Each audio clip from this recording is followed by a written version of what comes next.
Hello বন্ধুরা, এই যে আমাদের আজকে চিকেন রান্না হবে। তার জন্য আলুগুলোকে ভেজে নেওয়া হচ্ছে। প্রথমে ভেজে নেওয়ার পরে এই যে আমাদের এই যে চিকেন,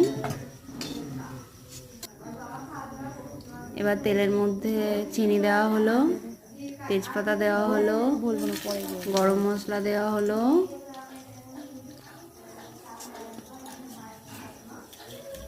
তারপর 5 ফোড়ন, পেঁয়াজ দেওয়া হলো,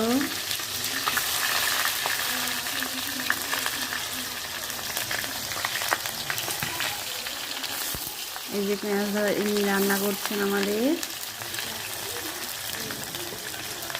তোমরা আমাদের চ্যানেলটাকে একটু সাবস্ক্রাইব করে দিও, একটু তোমাদের ভালোবাসার প্রয়োজন আমাদের।